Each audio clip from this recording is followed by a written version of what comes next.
కాంగ్రెస్ ప్రభుత్వానికి హైకోర్టు ముట్టికాయలేసింది. ఎట్లా తెలుసా? రేవంత్ రెడ్డి గ్యాప్ దొరికితే చాలు ఏ భూములు వదలకుండా ఇష్టానుసారంగా కబ్జాలు చేసి పడిస్తూ ఉన్నాడు కదా. అదే విషయం పైన ఆ హైకోర్టు నిర్ణయం తీసుకుంది. రేవంత్ రెడ్డి ఏం చేశాడంటే, ఎస్బీఐ ల్యాండ్స్ ఉన్నాయి కదా, ఈ ఎస్బీఐ ల్యాండ్ని అమ్మేసే ప్రయత్నం చేస్తున్నాడు. ఎవరు? మన రేవంత్ రెడ్డి గారు. ఎంత అంటే అంత అమ్మేయడానికి సిద్ధంగా ఉన్నాడు రేవంత్ రెడ్డి గారు.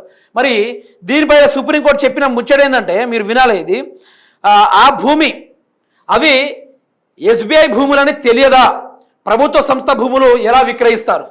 భూముల వేలం వేస్తూ రియల్ ఎస్టేట్ రంగాన్ని పరుగులు పెట్టించాలి అనుకున్నారా? రాయదుర్గం ఎస్బీఐ భూముల వ్యవహారం విచారిస్తూ ప్రభుత్వంపై మండిపడ్డ హైకోర్టు న్యాయమూర్తి. చూసారా? ఇలా గ్యాప్ దొక్కితే అసలు ఏం జరిగిందంటే, ఎస్బీఐ భూముల వేలంపై తెలంగాణ హైకోర్టు స్టే. గత నెల 28 తేదీన రాయదుర్గం పరిధిలో ఉన్న నాలెడ్జ్ సిటీలోని సర్వే నంబర్ 83/1లో ఉన్న భూమిని ఒక్కో ఎకరం 237 కోట్ల చొప్పున ఆక్షన్ ద్వారా విక్రయించిన కాంగ్రెస్ ప్రభుత్వం. అయితే ఆ భూములలో 5 ఎకరాల తామేనని, సుదురు భూమిపై రిట్ ఆర్డర్ ఇవ్వాలని హైకోర్టును ఆశ్రయించిన ఎస్బీఐ. దీంతో టీజీఐసి భూముల వేలంపై 3 వారాల స్టే విధించిన హైకోర్టు కౌంటర్ దాఖలు చేయాలని ఎస్బీఐ, టీజీఐసి గౌరవ వెంచర్స్కు నోటీసులు జారీ. ఇక చూసారా రేవంత్ రెడ్డి ఆగడాలు ఎట్లున్నాయి మీరు చూస్తున్నారు కదా. ఏదైనా ఖాళీ భూమి అవపడితే సరిపోద్ది, కబ్జానే డైరెక్ట్గా దాన్ని వేలం వేసేసి 237 కోట్ల అంటే ఆశామాష.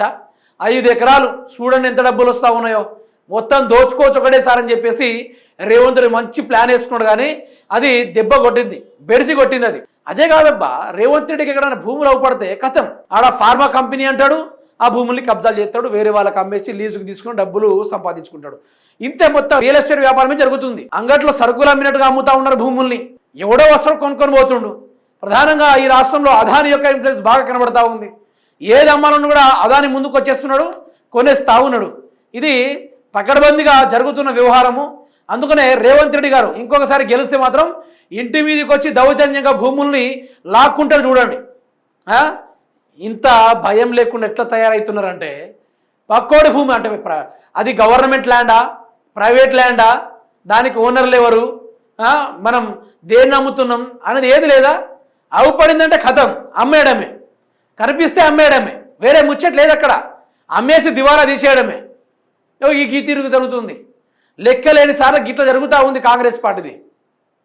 ఏం చేద్దామంటారు మిత్రులారా, మీరే చెప్పండి. కాంగ్రెస్ పార్టీ వైఖరి కానీ, కాంగ్రెస్ పార్టీ తీరు కానిగో ఈ తీరుగా ఉంది. ఏం చేయాలో అర్థం కాని పరిస్థితుల ఇట్లా ప్రయత్నం చేస్తూ ఉన్నారు వీళ్ళు. కనబడిందల్లా అమ్ముకుంటూ పోవుడే.